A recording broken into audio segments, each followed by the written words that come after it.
Double டக்கர் படத்திலிருந்து melody king Vidyasagar ரெண்டாலுமா பாடல் இப்பொழுது ஏர்ஃபிளிக்ஸ் யூடியூப் சேனலில் கண்டுகளியுங்கள். Link in description. Ashok Selvan நடிப்பில் குதூகலமான திரைப்படம் சபாநாயகன் இப்போது உங்கள் டிஸ்னி பிளஸ் ஹாட்ஸ்டாரில். குறைந்த விலை நிறைந்த தரம், தங்கள் தேவைகள் அனைத்தும் ஒரே இடத்தில். ஜெயச்சந்திரன். ஐபிசி தமிழ் நேயர்களுக்கு வணக்கம். இன்றைய நேர்காணலில் நம்மோடு இணைந்திருப்பவர் பொருளாதார நிபுணர் கோபாலகிருஷ்ணன் அவர்கள். வணக்கம். வணக்கம். தமிழ்நாட்டினுடைய நிதிநிலை பட்ஜெட் இன்னைக்கு தங்கம் தென்னரசு வாசித்தார். கிட்டத்தட்ட ஒரு 2 மணி நேரம் அந்த வாசிப்பானது இருந்தது.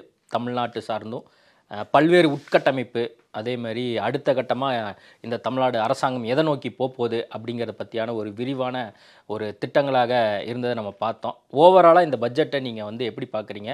எதிர்பார்த்த பூர்த்தி செஞ்சுருக்குன்னு நினைக்கிறீங்களா? அதாவது ஒவ்வொரு பட்ஜெட்லேயும் அது மத்திய பட்ஜெட்டாக இருந்தாலும் சரி, மாநில பட்ஜெட்டாக இருந்தாலும் ஒரு எதிர்பார்ப்பு அப்படிங்கிறது எல்லா தரப்புலையும் இருக்கும்.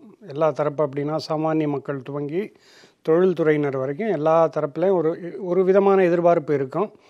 கூடுதலாக இது இப்போ தேர்தலுக்கு முன்பு வரக்கூடிய ஒரு பட்ஜெட். இன்னும் 2-3 மாதங்களில் தேர்தல் வரும். ஸோ அதற்கு முன்பு வரக்கூடிய பட்ஜெட் அப்படிங்கிறதுனால நம்ம மத்திய பட்ஜெட்லேயும் பார்த்தோம், வருமான வரி சலுகைகள்லாம் வரும் அப்படிங்கிற ஒரு எதிர்பார்ப்பு இருந்தது. ஏன்னா பொதுவாக இந்த தேர்தல் கால பட்ஜெட் வரும்பொழுது நம்ம பாப்புலிசம் அப்படின்னு சொல்லக்கூடிய அந்த கவர்ச்சிகரமான திட்டங்கள் இருக்கும் அப்படிங்கிற ஒரு எதிர்பார்ப்பு எல்லா தரப்புலையும் இருக்கும். அதே மாதிரி தான் இந்த தமிழ்நாடு பட்ஜெட் இன்றைக்கி தாக்கல் செய்யப்பட்ட பட்ஜெட்லேயும் அந்த எதிர்பார்ப்பு எல்லா தரப்புலையும் இருந்தது. நீங்கள் சொன்ன மாதிரி அது ஒரு விஷன் டாக்குமெண்ட்டாக நான் பார்க்குறேன். அதாவது இந்த அரசாங்கம் எதை நோக்கி பயணிக்கிறது, எந்த அடிப்படையில் பயணிக்கிறது அப்படிங்கிற ஒரு அவுட்லைன், அந்த 7 திட்டங்கள் அவங்க கொடுத்துருக்கிறது ஒரு அவுட்லைன் மாதிரி பார்க்கலாம். இந்த அரசாங்கத்துடைய டைரக்ஷன் எப்படி இருக்கும் அப்படிங்கிறது. அவங்க என்ன சொல்கிறாங்கன்னா, சமூக நீதி, அதே மாதிரி எல்லாருக்கும் எல்லாம் அப்படிங்கிற மாதிரி எல்லா விஷயத்தையும் அந்த லோகோவோட இந்த தடவை வெளியிட்டாங்க அப்படின்னு கூட சொல்லியிருக்கிறாங்க. அந்த ஒரு 7 திட்டத்தின் கீழே தான் அரசாங்கம் இயங்க போகுது. அது ஒரு விஷன் டாக்குமெண்ட் மாதிரி பார்க்கலாம். அதாவது இந்த அரசாங்கத்துடைய அடுத்த இன்னும் இப்போ 2-2.5 ஆண்டுகள் இருக்குது அப்படின்னா, இன்னும் வரக்கூடிய காலகட்டத்தில் எப்படி பயணிக்க போகிறார்கள் அப்படிங்கிறதுக்கான ஒரு பிராட் அவுட்லைனாக நம்ம பார்க்கலாம். இதை வைத்துக்கொண்டு இதில் தான் பயணிக்க போகிறது அப்படிங்கிறத நமக்கு ஒரு கிளியர் இண்டிகேஷன். மத்திய பட்ஜெட்லாம் அதே பார்த்தோம். அந்த 4 விஷயங்கள் பேசினாங்க. இளைஞர்கள், வறுமை கோட்டிற்கு இருப்பவர்கள், பெண்கள், விவசாயிகள் அப்படின்னு இந்த 4 பில்லர்ஸை வைத்துக்கொண்டு மத்திய பட்ஜெட்டில் அவுட்லைன் இருந்ததை பார்த்தோம். ஸோ ஒவ்வொரு அரசாங்கத்திற்கும் பட்ஜெட் அப்படிங்கிறது அவங்களுடைய விஷன் ஆஃப் கவர்னன்ஸ், அதாவது அவங்களுடைய நிர்வாகம் எந்த மாதிரியாக எதை நோக்கி எப்படி பயணிக்கிறது அப்படிங்கிறதுக்கான ஒரு அவுட்லைனாக பட்ஜெட் பார்க்கலாம். அது மட்டும் இல்லாத வேறு விஷயங்கள் இப்போ இன்றைக்கி நிறைய விஷயங்கள் அதில் பேசப்பட்டிருக்கு.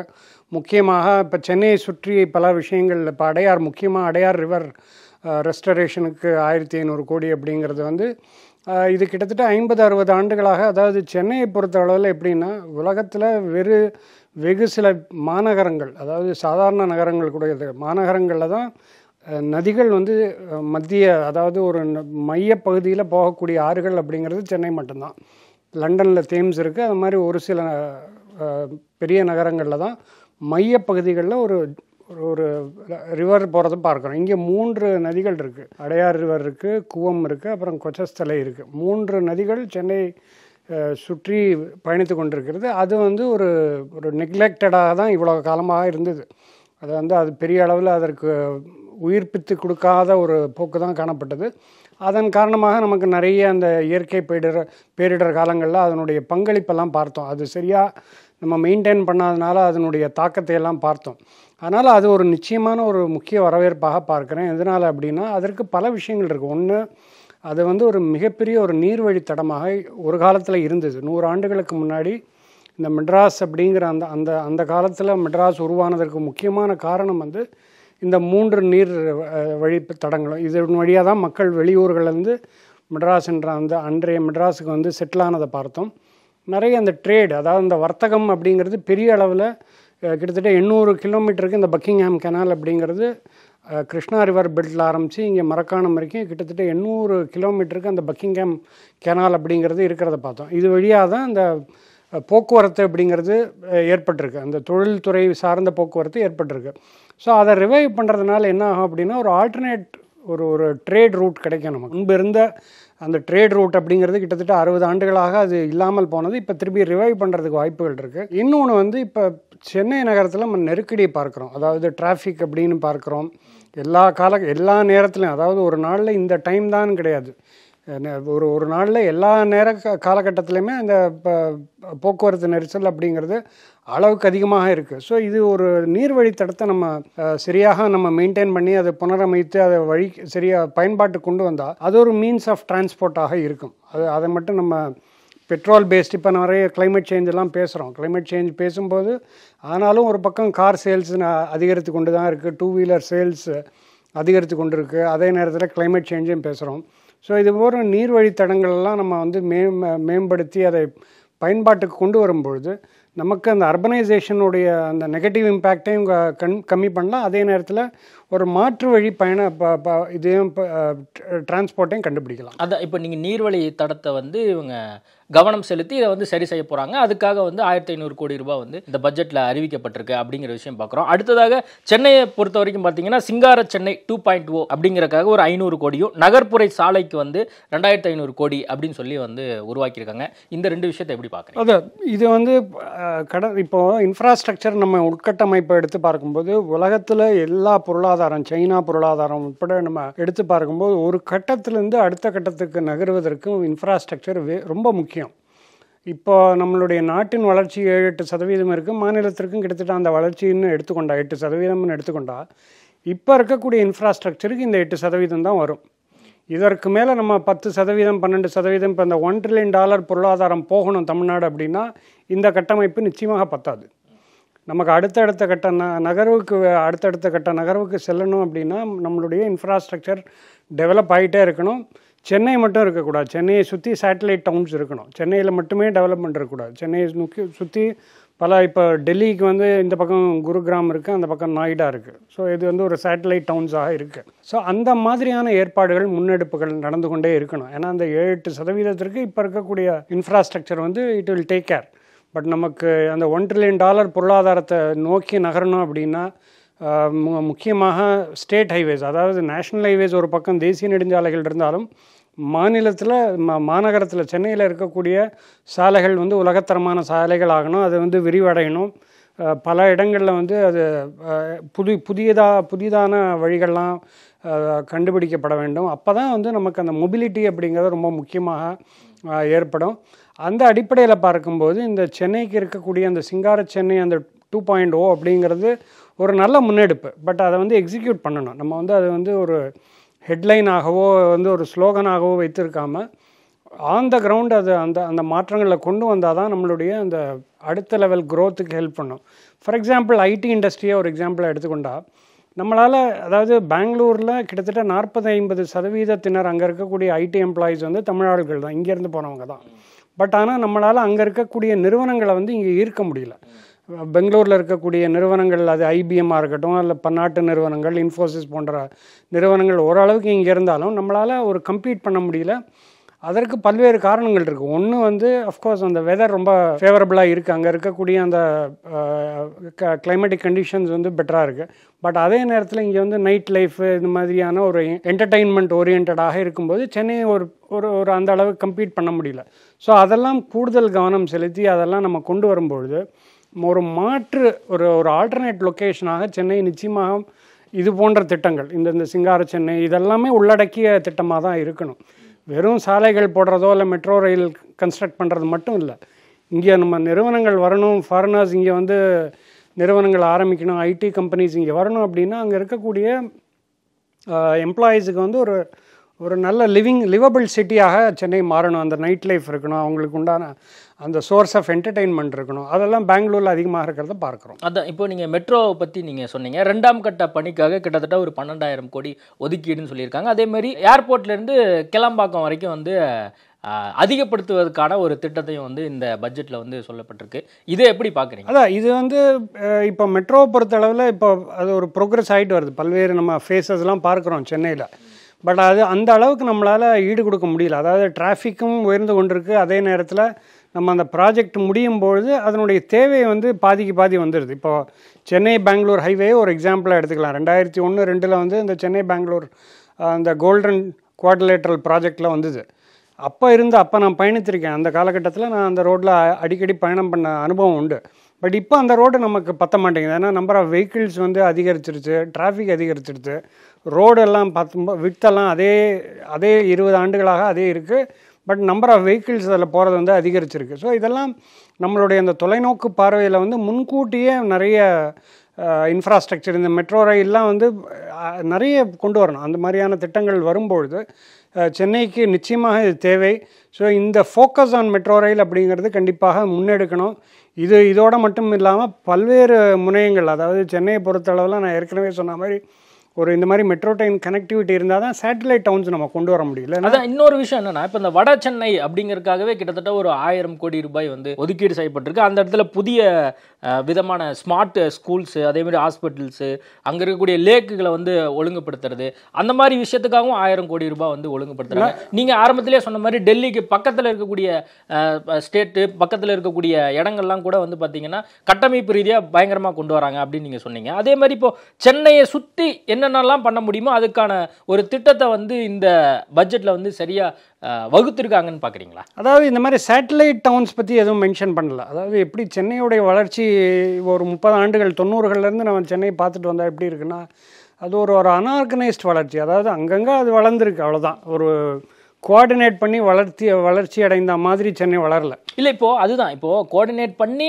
வளர்த்த முடியலன்னு நீங்கள் சொல்கிறீங்க. அப்படி வளரல, தனித்தனியாக வளர்ந்துருக்கு. அதாவது அதெல்லாம் இந்த பட்ஜெட் மூலிமா ஆர்கனைஸ் பண்ணி எல்லாரும் எல்லாம் ஒன்று அப்படிங்கிற மாதிரி ஒரு திட்டத்தை வந்து இந்த திட்டத்தின் மூலிமா அறிவிச்சிருக்கிறாங்க அப்படின்னு நம்ம பார்க்கலாம். அதான் இது வந்து இந்த சிங்கார சென்னை 2.0ல அது வந்ததுன்னா பெட்டர். அது எந்த மாதிரியான முன்னெடுப்பு அப்படிங்கிறது ஹைலைட் பண்ணல. இந்த 2.0 அப்படிங்கிறது எந்த மாதிரி வரும், எந்த மாதிரியான அம்சங்கள் அதில் இருக்கும் அப்படிங்கிறது தெரியல. பட் அதில் இருந்தால் நல்லது. பட் இப்போ அந்த வட சென்னையில் இருக்கக்கூடிய ஃபோக்கஸ்லாம் கண்டிப்பாக தேவைன்னா, அங்கே ஏற்கனவே நிறைய தொழிற்சாலைகள், இந்த பொல்யூஷன், என்வாயன்மெண்ட் ப்ராப்ளம்ஸ் எல்லாம் இருந்ததுனால அங்கே வளர்ச்சிங்கிறது நிச்சயமாக அந்த குவாலிட்டி ஆஃப் லைஃப் அப்படிங்கிறது அங்கே தடைப்பட்டிருக்கு. அதில் வந்து மாற்று கருத்து இல்லை. ஸோ அதனால் அந்த வளர்ச்சி அப்படிங்கிறது வந்து ஒரு சஸ்டைனபிள் டெவலப்மெண்ட்.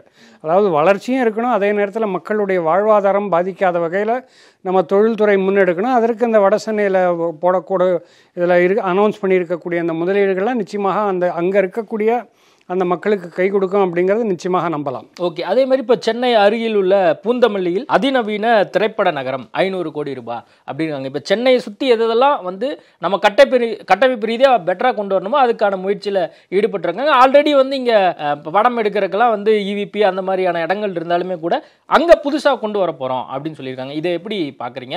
இது பொருளாதார ரீதியாக இந்த மாதிரி ஒரு திட்டத்தை கொண்டு வரும்போது அரசாங்கத்துக்கு என்ன மாதிரியான பெனிஃபிட் கிடைக்கும்னு நினைக்கிறேன்? இப்போ இந்த மாதிரி ஃபிலிம் சிட்டி, இப்போ ராமோஜிராவ் ஃபிலிம் சிட்டிலாம் இருக்குது அப்படின்னா என்ன ஆகும் அப்படின்னா, வெளியில் அதிகமாக வெளியூர்களுக்கோ இல்லை வெளிநாடுகளுக்கோ போகாமல் இங்கேயே இருக்கக்கூடிய கட்டமைப்பை நம்ம பயன்படுத்தும் போது நமக்கு வருவாய் அதிகமாக கூடும். அது ஒரு நல்ல திட்டம் தான். ஏன்னா இல்லைன்னா இங்கே லொக்கேஷன் சரியா இல்லைன்னா அவங்க வெளி மாநிலங்களுக்கோ இல்லை மால்டீவ்ஸ் போன்ற மொரீஷியஸ் போன்ற வெளிநாடுகளுக்கோ போகக்கூடிய சூழல் ஏற்படும்.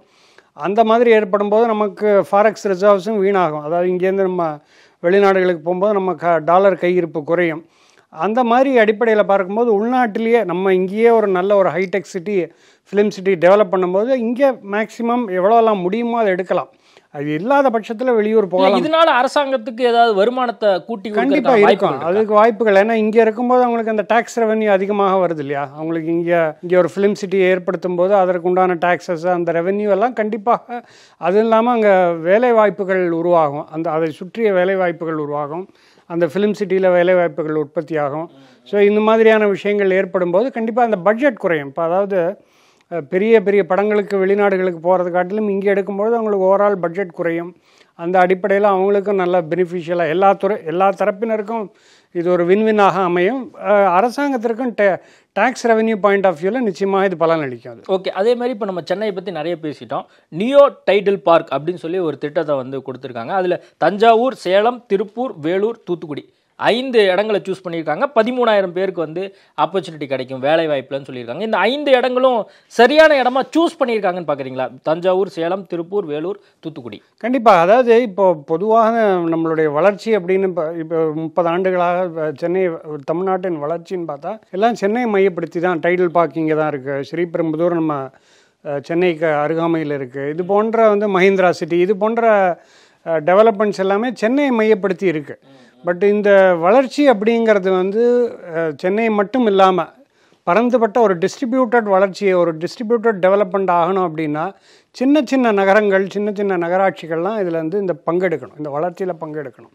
முக்கியமாக இப்போ ஒரு 20-22 ஆண்டுகளுக்கு முன்னாடி நாங்குநேரி ஸ்பெஷல் எக்கனாமிக் ஜோன் அப்படின்னு அப்போ அடல் பிஹாரி வாஜ்பாய் காலத்தில் அது அந்த ஸ்பெஷல் எக்கனாமிக் ஜோன் வந்தது. இன்றைக்கி வரைக்கும் அது பெரிய அளவில் முன்னெடுக்கலை, அப்படியே தான் இருக்குது. எப்படி துவங்கப்பட்டதோ அதே அளவில் தான் இருக்குது, பெரிய வளர்ச்சி ஏற்படலை. ஸோ அது போன்ற வளர்ச்சி நம்ம வந்து முன்னெடுக்கும் பொழுது பல விஷயங்கள் நடக்கும். ஒன்று, இப்போ வேலை வாய்ப்புகளுக்காக தூத்துக்குடியிலேருந்தோ திருநெல்வேலியிலேருந்தோ சென்னைக்கு வர வேண்டாம், இல்லை கோயம்புத்தூருக்கு போக வேண்டாம், இல்லை திருப்பூருக்கு போக வேண்டாம். அங்கே நாங்குநேரியிலே எல்லா விதமான தொழிற்சாலைகளும் எல்லா விதமான துறைகளும் இருந்தால் அங்கே இருக்கிறவர்கள் அங்கேயே வேலையில் இருந்துட்டு அங்கேயே அவங்களோட வீடுகளிலேயே இருப்பாங்க. இது நகரமயமாக்குதலும் குறைவும். ஏன்னா எல்லாரும் சிறிய வேலைகளுக்கு கூட இங்கே சென்னைக்கு வரக்கூடிய ஒரு ட்ரெண்டு நம்ம பார்க்குறோம். ஸோ அதெல்லாம் தடுக்கும்பொழுது சென்னைக்கும் அந்த ப்ரெஷர் குறையும். அதே நேரத்தில் அது போன்ற அந்த வளர்ச்சி அடையாத பகுதிகளுக்கும் அந்த வளர்ச்சி கொண்டு சேருவதற்கான வாய்ப்புகள் ஏற்படுத்தும். அந்த அடிப்படையில் பார்க்கும்போது இந்த 5 நகரங்களும் நிச்சயமாக ஒரு நல்ல சாய்வு. அது முக்கியமாக தூத்துக்குடி போன்ற நகரத்திற்கு நல்ல முக்கியத்துவம் கிடைக்கும். ஏன்னா அது வந்து ஒரு நெக்லெக்டட் பகுதியாக தான் இருந்துட்டு வருது. அந்த சவுத் அப்படின்னு பார்க்கும்பொழுது திருநெல்வேலி, தூத்துக்குடி அந்த பகுதிகள் வந்து இன்னும் வளர்ச்சி கூடுமான அளவுக்கு வளர்ச்சி அங்கே போகிறது பெட்டராக இருக்கும். அதான் அதே மாதிரி இன்னொரு விஷயம் என்னென்னா, இப்போது கலைஞர் கனவு இல்லம் அப்படின்னு சொல்லி ஒரு புதிய திட்டத்தை வந்து கொண்டு வந்திருக்காங்க. 2030க்குள்ளே குடிசையில்லா தமிழ்நாடு, 6 ஆண்டுகளில் 8 லட்சம் கான்கிரீட் வீடுகள், 2024-25 1 லட்சம் வீடுகள், ஒரு வீட்டின் மதிப்பீடுன்னு சொல்லி 3.5 லட்சம் அப்படின்னு சொல்லி அவங்க சொல்லியிருக்காங்க. இதை எப்படி பார்க்குறீங்க? ஆல்ரெடி வந்து பார்த்தீங்கன்னா அந்த வீடு கொடுக்குற திட்டம்ங்கிறது தமிழ்நாடு அரசாங்கம் சார்பாகவும் சரி, மத்திய அரசாங்கமும் அது பண்ணிட்டு இருக்காங்க. ஆனால் இவங்க முழுக்க தமிழ்நாடு அரசாங்கமே போதுமான அளவுக்கு ஒரு திட்டத்தை வந்து வகுக்கிறாங்க அப்படிங்கிற ஒரு விஷயமும் இந்த இடத்துல கண்டிப்பாக. அதாவது 2 விதத்தில் இது பார்க்கணும். ஒன்று, இப்போ வந்து தமிழ்நாடோ இல்லை இந்தியா எல்லாமே எடுத்து பார்க்கும்போது நம்ம வந்து ஒரு வெல்ஃபேர் ஸ்டேட், அதாவது வளர்ச்சி மட்டும் இல்லை, இப்போ கேபிட்டலிசம் மட்டும் இல்லாமல் மக்களுடைய வெல்ஃபேரும் சார்ந்த பொருளாதாரம் தான் இந்திய பொருளாதாரம். அதில் தமிழ்நாடும் அதே அளவுகோலில் தான் வரும். அதனால் என்ன ஆகுதுன்னா, இது 2 விஷயமா பார்க்கலாம். ஒன்று வந்து வளர்ச்சியில் நம்ம அதிகமாக ஃபோக்கஸ் பண்ணும்போது தன்னால் அந்த கீழ் நிலையில் இருக்கக்கூடியவர்கள் வந்து அடுத்தடுத்த நிலைகளுக்கு வருவதை பார்த்தோம். அதில் வர முடியாதவர்கள், அதில் அந்த வளர்ச்சியில் பங்கெடுக்க முடியாதவர்களுக்கு இது போன்ற திட்டங்கள் நிச்சயமாக பயனளிக்கும். ஏன்னா இது வரைக்கும் குடிசையில் இருந்து அவர்களால் படிக்க முடியல, அடுத்த அந்த சந்ததியினர் வந்து வேலைக்கு போக முடியல, வேலை வாய்ப்புகள் இல்லை. அப்படிங்கும்போது இது போன்ற திட்டங்கள் நிச்சயமாக அந்த வறுமை கோட்டிலிருந்து அவங்களை மேலே கொண்டு வருவதற்கு கண்டிப்பாக உதவியாக இருக்கும். அதே வேளையில் இது போன்ற திட்டங்களும் ஒரு பக்கம் நடக்கணும். அதே நேரத்தில் அந்த வளர்ச்சியும் நம்ம ஏற்கனவே சொன்ன மாதிரி இது போன்ற ரொம்ப பின்தங்கிய பகுதிகளுக்கு வளர்ச்சி எடுத்துகிட்டு போகும்போது அந்த பர் கேபிட்டா இன்கம் அப்படின்னு சொல்லுவோம், அதாவது ஒரு தனிநபர் வருமானம் கூடும்பொழுது அவர்களாகவே இந்த படிநிலைகளில் மேலே வரதை நம்ம பார்க்குறோம். ஸோ இந்த 2 ஃபேக்டர்ஸுமே அதிகமாக நம்ம செயல்படுத்தும் பொழுது வறுமையிலேருந்து வெளியில் வரலாம். இது போன்ற குடிசை போன்ற குடியிருப்புகள்லேருந்து ஒரு கட்டடம், ஒரு கான்கிரீட் ஸ்ட்ரக்சர்ஸுக்கு வரதுக்கு நம்ம பார்க்கலாம். ஸோ அந்த அடிப்படையில் பார்க்கும்போது இந்த திட்டம் நல்லா எக்ஸிக்யூட் பண்ணால் ஒரு சக்ஸஸ்ஃபுல்லான திட்டமாக அமையுங்கிறதுல எந்த விதமான டவுட்டும் இருக்காது. அதான் இன்னொரு முக்கியமான விஷயமா பார்க்கப்படுது என்னென்னா, 1000 மாணவர்களுக்கு அந்த யூபிஎஸ்சி பயிற்சி கிட்டத்தட்ட இதுக்குன்னு சொல்லி ஒரு 10 கோடி ரூபாய் வந்து ஒதுக்கியிருக்கிறாங்க அப்படின்னு சொல்கிறாங்க. தமிழ்நாடு அரசாங்கமே ஒரு 1000 பேரை வந்து செலக்ட் பண்ணி அதுக்கு பல்வேறு ரெஸ்ட்ரிக்ஷன்லாம் வைப்பாங்கன்னு நினைக்கிறேன். அது டீட்டெயிலாக நம்ம முழுசாக கிளச்ச கூட பார்க்கலாம். பட் இந்த ஸ்கீம் எப்படி பார்க்குறீங்க? அதாவது ஏன்னா ஆல்ரெடி வந்து தமிழ்நாட்டிலேருந்து யூபிஎஸ்சிலேருந்து தேர்வாகி போகிறதுல ரொம்ப கம்மியாக இருக்கு. ஆமாம், கடந்த 20-30 ஆண்டுகளாகவே இந்த ஒரு ட்ரெண்ட் பார்க்குறோம். அதாவது இங்கேருந்து ஐஏஎஸ் முன்னாடியெல்லாம் 70கள் 80களெல்லாம் பார்த்தா நிறைய சென்ட்ரலில் இருக்கக்கூடிய ஆஃபீஸர்ஸ்லாம் பார்த்தா இங்கேருந்து போனவங்க தான் இருப்பாங்க. பட் அது ப்ராபப்ளி 90ஸ்க்கு அப்புறம் அந்த ஐடி இண்டஸ்ட்ரி வந்து அந்த கவனம், மக்களுடைய கவனம், இதெல்லாம் மாணவர்களுடைய கவனம் வந்து இந்த சென்ட்ரல் சர்வீசஸ் போகாதனால ஒரு 30 ஆண்டுகளாக வந்து தமிழ்நாட்டிலேருந்து போட்டித் தேர்வுகள், முக்கியமாக ஐஏஎஸ் ஐபிஎஸ் மாதிரியான யூபிஎஸ்சி தேர்வுகளில் தேர்வு குறைவாக இருக்குது அவங்களுடைய தேர்ச்சி. அதை ஊக்குவிக்கிறதற்காக இந்த திட்டம் கொண்டு வரப்பட்டிருக்கு. நிச்சயமாக இந்த பயன் வந்து முழுவதுமாக அந்த மாணவர்கள் செல்லும்போது அவங்களுக்கு ஆக்சஸ் இப்போ நிறைய இருக்குது. இப்போ நிறைய இன்ஸ்டியூட்ஸ் இருக்குது, நிறைய ஆன்லைன் பேஸ்ட் கோர்சஸ் இருக்குது.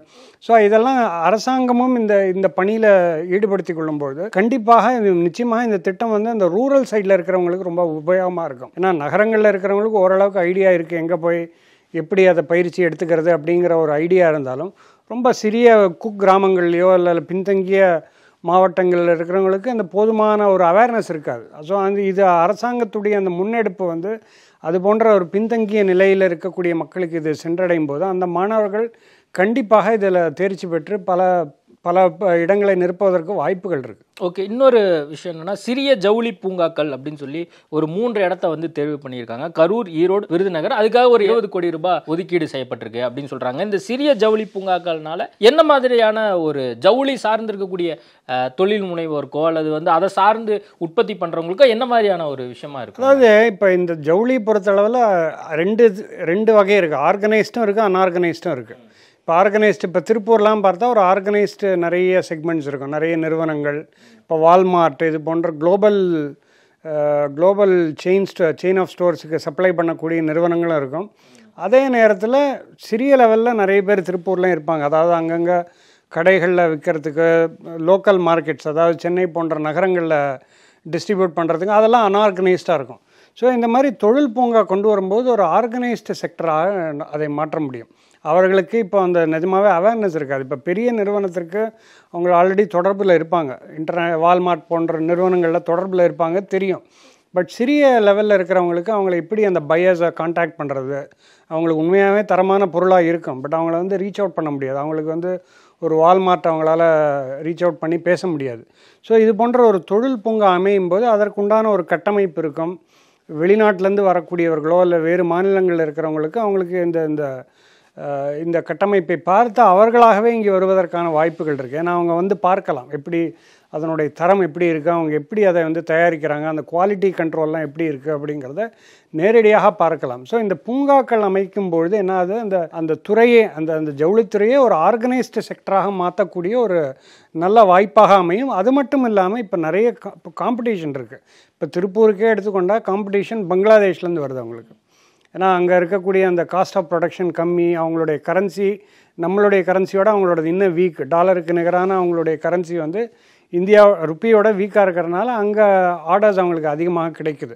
ஸோ வியட்நாம் ஒரு பெரிய கண்ட்ரியாக உருவெடுத்து கொண்டிருக்கு. அதனால் நிறைய காம்படிஷன் இருக்கிறனால அரசாங்கத்துடைய அந்த பங்களிப்பு இந்த மாதிரி ஆர்கனைஸ்டாக பண்ணும்பொழுது அவர்களுக்கு கண்டிப்பாக ஒரு ஆர்கனைஸ் செக்டராக கிடைக்கும் பொழுது சிறிய வியாபாரிகள் கூட இதில் பயன்பெறுவார்கள். ஓகே, இன்னொரு விஷயம், மைக்ரோ இண்டஸ்ட்ரியல் கிளஸ்டர் அப்படின்னு சொல்லி ஒரு 6 இடங்களை சூஸ் பண்ணியிருக்காங்க. விருதுநகர், செங்கல்பட்டு, கன்னியாகுமரி, சேலம், நாமக்கல், புதுக்கோட்டை அப்படின்னு சொல்லி ஒரு மைக்ரோ இண்டஸ்ட்ரியலை டெவலப் பண்ணுறதுக்காக இந்த இடங்கள்லாம் சூஸ் பண்ணப்பட்டிருக்கு. இதை எப்படி பார்க்குறீங்க? இது இப்போ அந்த MSME அப்படின்னு சொல்லக்கூடிய அந்த சிறு குறு தொழில் நிறுவனங்கள் வந்து எல்லா இடங்கள்லையுமே இருக்குது. தமிழ்நாட்டில் நம்ம இப்போ பொதுவாக பல இடங்களுக்கு போகும்போது அங்கங்கே ஒரு அன்ஆர்கனைஸ்டாக இந்த ஜவுளித்துறை மாதிரி தான் அங்கங்கே இருக்கிறத வந்து ஒரு ஆர்கனைஸ் பண்ணி ஒரு இண்டஸ்ட்ரியல் பார்க்காக நம்ம கொண்டு வரும்பொழுது இப்போ அம்பத்தூரில் இருக்குது, இது போன்ற நிறைய இதில் ஆர்கனைஸ்டாக இருக்குது. ஸோ அந்த மாதிரி அந்த உட்கட்டமைப்பு வசதி செய்து கொடுத்து அவர்களுக்கு இந்த பின்தங்கிய பகுதிகளில் ஏற்படுத்தி கொடுக்கும்பொழுது அவர்களுக்கும் அடுத்தடுத்த லெவல் போகலாம். ஏன்னா என்ன ஆகிடுது, இது போன்ற சிறு குறு நிறுவனங்களுக்கு என்ன ஆகிடுது அப்படின்னா அவங்களுக்கு அந்த பெரிய பையர்ஸ்ட்டாக அவங்களுக்கு கான்டாக்டே கிடையாது. அவங்களுக்கு என்ன அவங்களுடைய நாலேஜில் வருதோ அதை தான் அவங்களால பண்ண முடியுமே தவிர ஒரு பெரிய பையர்கிட்ட போய் பேசுகிறதோ இல்லை பெரிய பையர்கிட்ட ரீச் அவுட் பண்ணுறது அப்படிங்கிறது அவங்களுக்கு இது நாள் வரையும் இருந்திருக்காது. அதனால் சிறிய லெவல்லையே அவங்க இருந்துட்டு வரதுனால அடுத்த கட்ட வளர்ச்சி அப்படிங்கிறது இல்லை.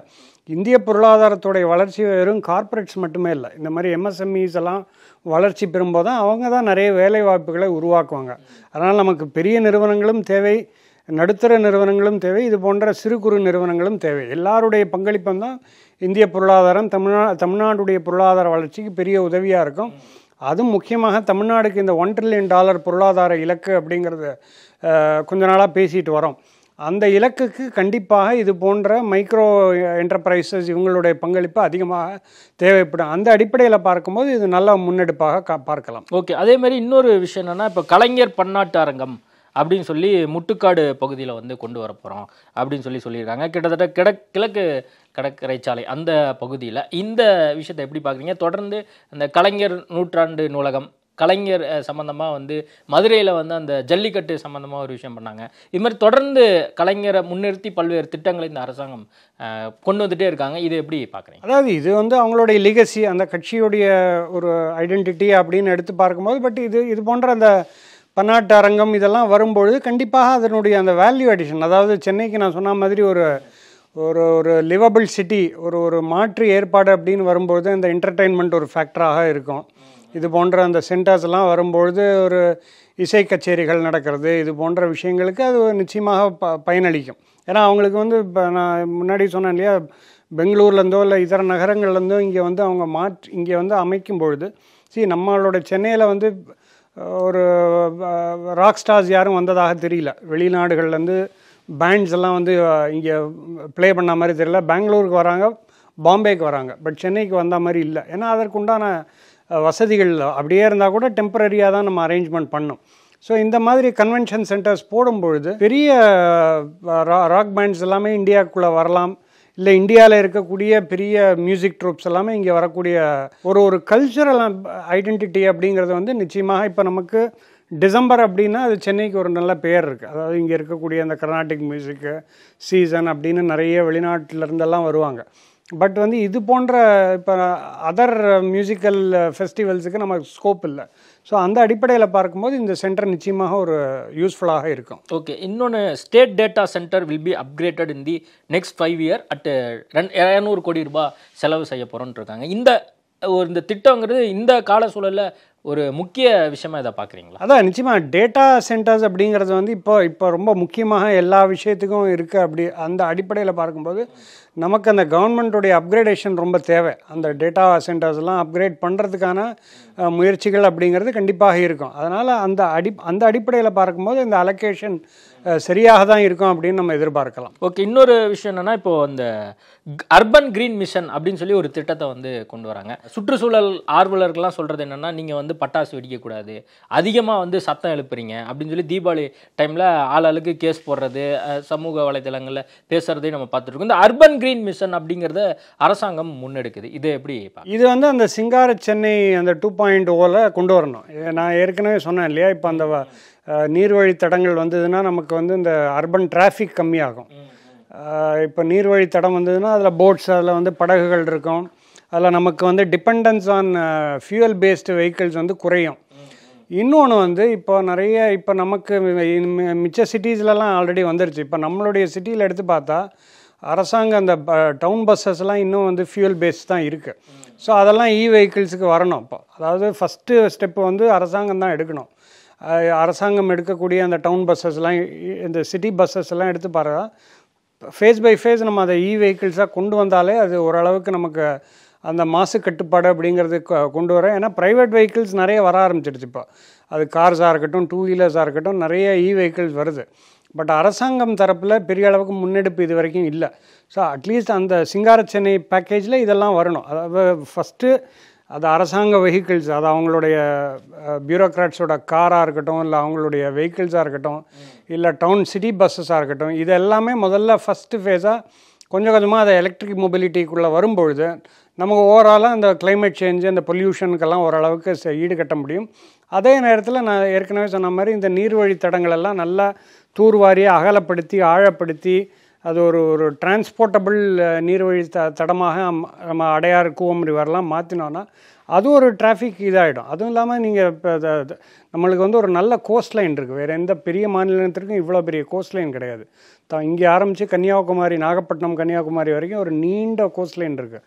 ஸோ அது வழியாகவும், அதாவது கடல் வழியாகவும் நல்ல ஒரு போக்குவரத்தை நம்ம இம்ப்ரூவ் பண்ணும்போது இது எல்லாமே நமக்கு அந்த க்ரீன், அர்பன் க்ரீன் அப்படிங்கிறது ஓரளவுக்கு நம்ம கொண்டு வர முடியும், மாற்று ஏற்பாடுகள் கொண்டு வரலாம். ஓகே, இதுக்கு அடுத்தபடியாக இப்போ இருக்கக்கூடிய கால சூழலில் இந்த ஏஐ டெக்னாலஜி அப்படிங்கிறது அதிகமாக இருந்துகிட்ருக்கு. இது தொடர்பாக வந்து மாண்புமிகு முதலமைச்சர் தலைமையிலே வந்து தமிழ்நாடு செயற்கை நுண்ணறிவு இயக்கம் அப்படின்னு சொல்லி ஒரு டிபார்ட்மெண்ட் வாயிலாகவே வந்து கொண்டு வரக்கான ஒரு முயற்சி. இது தமிழ்நாடு அரசாங்கத்துக்கும் தமிழக மக்களுக்கும் எவ்வளோ? சிலிக்கான் வேலி நம்ம பார்க்கும்போது சிலிக்கான் வேலி தான் குளோபல் ஹப்பாக இருக்குது இன்னோவேஷனுக்கு. அங்கே நடக்கக்கூடிய இன்னோவேஷனில் வந்து சிலிக்கான் வேலி தான். அந்த சிலிக்கான் வேலியில் நிறைய இந்தியர்கள் இருக்காங்க, நிறைய தமிழர்கள் இருக்காங்க. அவங்களுடைய பங்களிப்பு வந்து அளப்பரிய பங்களிப்பு. இப்போ கூகுள் போன்ற விஷயங்கள்லாம் பார்த்தா நிறைய தமிழர்கள் இருக்காங்க. பட் அதே நேரத்தில் இங்கே நமக்கு அந்த அளவுக்கு மேன் பவர் இல்லை. எல்லாருமே வெளிநாடுகளுக்கு சிலிக்கான் வேலி போகிறதுனால இங்கே அந்த அளவுக்கு இல்லை. ஸோ இங்கே அதை வந்து ப்ரொமோட் பண்ணுறதுனால இங்கே இங்கே அவங்கள டேலண்ட்டை ரீட்டைன் பண்ணி இங்கே இருக்கக்கூடிய அந்த ஏஐ என்னெல்லாம் பண்ண முடியும் அதற்கு உண்டான ஒரு ஹப்பெல்லாம் இங்கே க்ரியேட் பண்ணினா இங்கே அது வந்து மக்களுக்கு பயன்பாட்டுக்கு வரும். இன்னொன்று வந்து இங்கே இருக்கக்கூடிய இங்கே வெளிநாடுகளுக்கு போகக்கூடியவர்களுக்கு இங்கேயே வேலை வாய்ப்புகள் உருவாக ஒரு இன்னோவேஷன் ஹப்பு இது கிரியேட் பண்ணுறதுக்கு இந்த முயற்சி நிச்சயமாக பலனளிக்கும் அப்படிங்கிறத எடுத்துக்கலாம். ஓகே, தமிழ்நாட்டில் முதல் முறையாக உலக புத்தொழில் மாநாடு வந்து நடத்தப்படும் ஜனவரி மாதம் அப்படின்னு சொல்லி தங்கம் தென்னரசு அந்த அறிவிப்பில் சொல்லியிருக்கார். புத்தொழில் மாநாடுனா என்ன? ஆக்சுவலாக அது நிறைய பேருக்கு கிளாரிட்டி இல்லாமல் இருக்குது. அதான் ஸ்டார்ட் அப் அப்படின்னு எடுத்து நம்ம பார்க்கும்பொழுது இப்போ குளோபலாகவே ஒரு ஸ்டார்ட் அப் ரெவல்யூஷனில் தான் இருக்கும். இப்போ லாஸ்ட் ஒரு 10-15 ஆண்டுகள் நம்ம எடுத்து பார்க்கும்போது எல்லா நாடுகளும் இப்போ சைனாவாக இருக்கட்டும் இல்லை யூஎஸ் போன்ற நாடுகள்லாம் இருக்கும்போது நிறைய ஸ்டார்ட் அப்ஸ் வந்து கொண்டு இருக்கு. நிறைய அந்த ஏஞ்சல் இன்வெஸ்டர்ஸ் இவர்களெல்லாம் முதலீட்டாளர்கள்லாம் நிறைய ஸ்டார்ட் அப்ஸில் முதலீடுகள் இந்தியாவிலேயே இப்போ நிறைய ஸ்டார்ட் அப்ஸ் பெரிய அளவுக்கு இந்த ஸ்விக்கி போன்ற விஷயங்கள்லாம் பார்த்தா ஸ்டார்ட் அப் தான் எல்லாம். ஒரு காலத்தில் சிறிய அளவில் துவங்கப்பட்டது பெரிய அளவில் மாறினதை நம்ம பார்க்குறோம்.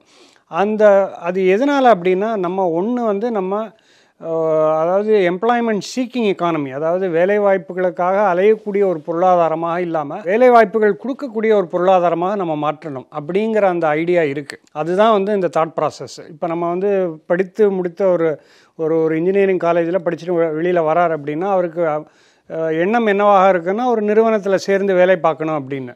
அந்த எண்ணத்தை மாற்றி அவர் ஒரு ஸ்டார்ட் அப் துவங்கி அவர் ஒரு 5, 10, 20 பேருக்கு வேலை கொடுக்கும்பொழுது அந்த டைனமிக்ஸே மாறும். பொருளாதாரத்துடைய அந்த டைனமிக்ஸ் மாறும். ஒவ்வொரு ஸ்டார்ட்-அப்பும் ஒரு 50 வேலை வாய்ப்புகள் உருவாக்கும் போது அது பெரிய லெவலில் வரும். அது 50 மட்டும் நிற்காது. அந்த நிறுவனம் வளர்ச்சி அடையும் போது அது 500 ஆகும், 5000 ஆகும், அந்த மாதிரியான ஒரு வளர்ச்சி பெறும். அதனால் அந்த ஸ்டார்ட் அப் அப்படிங்கிறது ஒரு பெரிய ஒரு கான்செப்டாக இருந்து அதற்கு ஒரு தனி மாநாடு நடத்தும் பொழுது சென்னை ஏற்கனவே ஒரு நல்ல ஒரு சென்டராக தான் இருக்குது. இந்தியா அளவில் நம்ம பார்க்கும்போது ஸ்டார்ட் அப்புக்கு ஒரு நல்ல ஈகோ சிஸ்டம் ஆல்ரெடி சென்னையில் இருக்குது. ஸோ மேலும் அதை ஊக்குவிப்பதற்காக இது போன்ற மாநாடுகள் நடத்தும்போது அதனுடைய கவனம் வந்து கண்டிப்பாக ஸ்டார்ட் அப் ஈகோ சிஸ்டமுக்கு நல்ல ஒரு பெனிஃபிஷியலாக இருக்கும். இதனுடைய முன்னெடுப்பு அப்படிங்கிறது வரக்கூடிய ஆண்டுகளில் நமக்கு கண்கூடாக பார்க்கலாம். ஓகே, அதான் நிறைய புதிய அறிவிப்புகள் வந்து இன்றைக்கி பட்ஜெட்டில் வந்து சொல்லப்பட்டிருக்கு. அது வந்து இம்ப்ளிமெண்டேஷனில் எந்தளவுக்கு அரசாங்கம் அதை வந்து ப்ராசஸ் பண்ணி அடுத்து எஸ்கலேட் பண்ணுறாங்க அப்படிங்கிறத பொறுத்து தான் எல்லாமே வந்து நம்மளுக்கு எக்ஸிக்யூஷனில் எப்படி எக்ஸிக்யூஷன் தான் ரொம்ப முக்கியம். எல்லா விஷயங்களுமே நம்ம வந்து ஒரு விஷன் நம்ம க்ரியேட் பண்ணலாம், நம்ம வந்து ஒரு டாக்குமெண்ட் மாதிரி பண்ணலாம். பட் அதை வந்து எக்ஸிக்யூட் பண்ணி அது வந்து ரிசல்ட்ஸ் தெரிய ஆரம்பிக்கணும். அப்போ தான் வந்து அந்த ப்ராஜெக்ட்டுக்கு ஒரு சக்ஸஸாக இருக்கும்.